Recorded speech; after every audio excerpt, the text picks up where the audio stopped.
হিমালয় এক প্রাচীন কাব্যিক সৌন্দর্য আর বিস্ময়কর ও রহস্যময় প্রকৃতির ইতিহাস। চির তুষারমণ্ডিত শত সহস্র মাইল বিস্তৃত হিমালয় আদি অন্তহীন এক গিরিশৃঙ্গ দোলের নাম। হিমালয় শব্দটি সংস্কৃত শব্দ হিম এবং আলয় থেকে এসেছে। এর অর্থ বরফের আবাসস্থল। হিমালয় নামটি অপেক্ষাকৃত নতুন। নামটির উৎপত্তি হয়েছিল বৈদিক যুগে। হিমালয়ের আদি নাম মহাহিমবন্ত। ভারতীয় উপমহাদেশের ইতিহাসের জন্মলগ্ন থেকেই হিমালয় আমাদের জাতীয় জীবনে ওতপ্রোতভাবে জড়িয়ে রয়েছে। এ অঞ্চলের মানুষের কাছে হিমালয় মহান ও ঐশ্বরিক এক অস্তিত্বের নাম। হিমালয়ের সাথে জড়িয়ে রয়েছে বহু সাংস্কৃতিক ও পৌরাণিক ইতিহাস।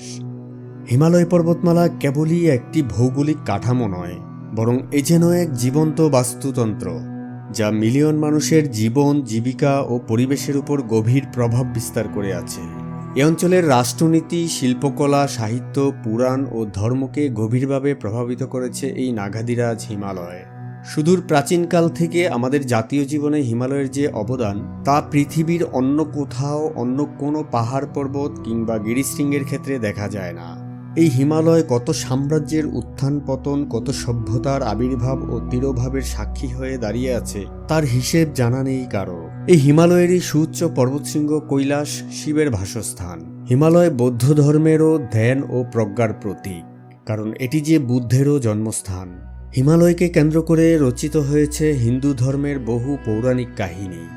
সুপ্রিয় দর্শক, কালচক্রের আজকের পর্বে আপনার চোখের সামনে আরেকবার নতুন করে ভেসে উঠবে মহাবিস্ময়কর নাগাধিরাজ হিমালয়ের কাব্যিক সৌন্দর্য ও রহস্যময় জন্মের ইতিহাস।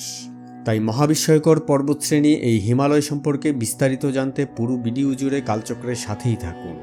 ভিডিও শুরুর আগে অনুরোধ করব, কালচক্র চ্যানেলে আপনি নতুন হলে চ্যানেলটি সাবস্ক্রাইব করে পাশের বেল আইকনটি ক্লিক করে নিন।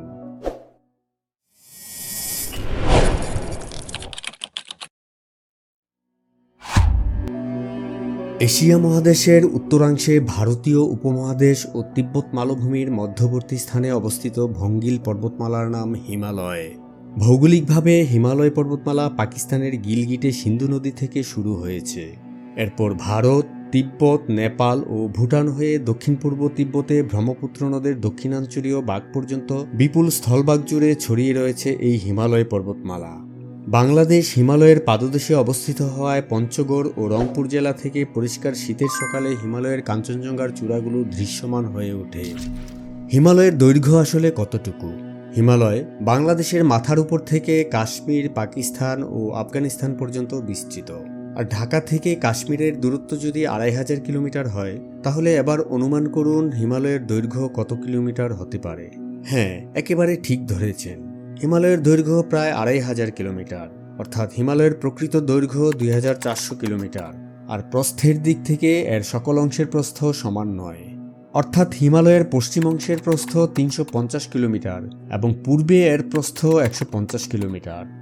বিশাল স্থলভাগ জুড়ে বিস্তৃত এই পর্বতমালাটির মোট আয়তন 10,89,133 বর্গ কিলোমিটার। অর্থাৎ বাংলাদেশের মতো 7টি দেশ অনায়াসে এর মধ্যে জায়গা করে নিতে পারবে। তবে পর্বতমালাটি আয়তনে এত বিশাল হওয়া সত্ত্বেও এটি কিন্তু পৃথিবীর দীর্ঘতম পর্বতমালা নয়। পৃথিবীর দীর্ঘতম পর্বতমালা হল আন্দিজ পর্বতমালা। তবে সমভূমি থেকে সারিবদ্ধ অনুচ্চ পাহাড়ের ভিত ধরে উঁচু থেকে আরও উঁচুতে উঠে গেছে হিমালয়ের অভ্রভেদী অসংখ্য পর্বতচূড়া, যেখানে রয়েছে 110টিরও বেশি সুউচ্চ পর্বতশৃঙ্গ। আর এই পর্বতশৃঙ্গগুলোর উচ্চতা সমুদ্রপৃষ্ঠ থেকে 7300 মিটার বা তারও বেশি। হিমালয়ের মতো এত উঁচু পর্বতশৃঙ্গ পৃথিবীর আর কোনো পর্বতমালায় নেই। হিমালয়ের এসব আকাশচুম্বী পর্বতশৃঙ্গগুলোর মধ্যে পৃথিবীর সর্বোচ্চ পর্বতশৃঙ্গ মাউন্ট এভারেস্টও রয়েছে, যার উচ্চতা 8886 মিটার। শুধু তাই নয়, পৃথিবীর সবচেয়ে উঁচু 14টি পর্বতশৃঙ্গের মধ্যে 10টিরই অবস্থান এই হিমালয়ে। অর্থাৎ মাউন্ট এভারেস্ট ছাড়াও কেটু, কাঞ্চনজঙ্ঘা, মাকালু, চৌইউ, ধৌলাগিরি, মানাসলু, লোৎসে ও অন্নপূর্ণার মতো 8000 মিটারের অধিক উচ্চতা সম্পন্ন পর্বতশৃঙ্গগুলোর অবস্থানও এখানে। এই হিমালয় পর্বতমালা জন্ম দিয়েছে সিন্ধু, গঙ্গা, ব্রহ্মপুত্র, শতদ্রু, কালী ও তিস্তার মতো খরস্রোতা সব নদ নদী। এই নদীগুলো শুধু এক একটি জলধারা নয়, বরং এ অঞ্চলের সভ্যতার ইতিহাস এবং এক বিস্তীর্ণ সাংস্কৃতিক উত্তরাধিকার। এই নদ নদীগুলোর অবস্থানের উপর ভিত্তি করে হিমালয়কে 4 ভাগে ভাগ করা যায়। সিন্ধু ও শতদ্রু নদীর মধ্যবর্তী অংশটি কাশ্মীর বা পাঞ্জাব হিমালয়, শতদ্রু ও কালী নদীর মধ্যবর্তী অংশটি কুমায়ুন হিমালয়, কালী ও তিস্তা নদীর মধ্যবর্তী অংশটি নেপাল হিমালয় এবং তিস্তা ও ব্রহ্মপুত্র নদীর মধ্যবর্তী অংশটি আসাম হিমালয় নামে পরিচিত। হিমালয়ের বিভিন্ন অঞ্চলের উচ্চতার তারতম্যের উপর ভিত্তি করেও একে আবার 3 ভাগে ভাগ করা যায়। 1500 থেকে 3000 মিটার উঁচু অংশগুলোকে নিম্ন হিমালয়, 3000 থেকে 8000 মিটার উঁচু অংশগুলোকে উচ্চ হিমালয় এবং 8000 মিটারের বেশি উঁচু অংশগুলো যেখানে সবচেয়ে বেশি বরফাচ্ছাদিত উঁচু পর্বতশৃঙ্গ রয়েছে সেগুলো আন্তঃ হিমালয় নামে পরিচিত। রহস্যময় এই হিমালয় পর্বতমালার সর্বত্র জলবায়ুর একই রকম চরিত্র দেখা যায় না। একই হিমালয়ে আপনি খুঁজে পাবেন বরফ ঢাকা তুন্দ্রা, সবুজ অরণ্য এবং বৃষ্টিসিক্ত উপত্যকা, যেমন কুনার উপত্যকায় মরুভূমিরও দেখা পাওয়া যায়। আবার দক্ষিণের পর্বত পাদদেশীয় তরাই সমভূমি অঞ্চল ঘন জঙ্গল আর জলাভূমিতে আবৃত। হিমালয়ের বিস্তীর্ণ পার্বত্য ভূমিতে রয়েছে অসংখ্য বন্যপ্রাণীর বসবাস। তুষারচিতা, লাল পান্ডা, ইয়াক, এশিয়ান কালো ভাল্লুক, এশিয়ান হাতি, ভারতীয় গন্ডার এবং হিমালয়ের বিখ্যাত গড়ালের মতো বিস্ময়কর ও দুর্লভ সব প্রাণী এই অঞ্চলে দেখা যায়। হিমালয় কেবলই একটি পর্বতমালা নয়, এ যেন প্রকৃতির এক গোপন অভয়ারণ্য, যেখানে এর প্রতিটি স্তরই আলাদা একটি জগৎ। এ অঞ্চলের জলবায়ু নিয়ন্ত্রণেও হিমালয়ের রয়েছে অপরিসীম ভূমিকা। হিমালয় পর্বতমালাকে বলা হয় প্রাকৃতিক দুর্গ। সেই অনাদিকাল থেকেই ভারতীয় উপমহাদেশকে বহিরাক্রমণ থেকে রক্ষা করে আসছে এই হিমালয়। শুধু তাই নয়, হিমালয়ের বিস্তৃত শাখা প্রশাখা একদিকে সাইবেরিয়া, মধ্য এশিয়া ও তিব্বতের হিমশীতল বায়ুর ঝাপটা থেকে ভারতীয় উপমহাদেশকে রক্ষা করে, অন্যদিকে বঙ্গোপসাগর ও আরব সাগর থেকে ছুটে আসা জলীয় বাষ্পযুক্ত মৌসুমী বায়ু হিমালয়ে বাধাপ্রাপ্ত হয়ে ভারতীয় উপমহাদেশে প্রচুর বৃষ্টিপাত ঘটায়, যা ভারতীয় উপমহাদেশকে করে তুলেছে সুজলা সুফলা। হিমালয় সম্পর্কে তো অনেক কিছুই জানা হলো, এবার চলুন নাগাধিরাজের জন্মের ইতিহাস সম্পর্কে জেনে নেই। হিমালয় অপেক্ষাকৃত নবীন একটি পর্বতমালা। ভূতাত্ত্বিক কাল বিবেচনায় হিমালয়ের বয়স অনেক কম। ভূবিজ্ঞানীদের মতে পৃথিবীর সবচেয়ে প্রবীণ পর্বতমালা বারবারটন গ্রিনস্টোন বেল্ট বা মাখুনজুয়ার জন্ম হয়েছিল যেখানে 350 থেকে 360 কোটি বছর আগে, সেখানে হিমালয়ের জন্ম হয়েছে মাত্র 2 থেকে 5 কোটি বছর আগে।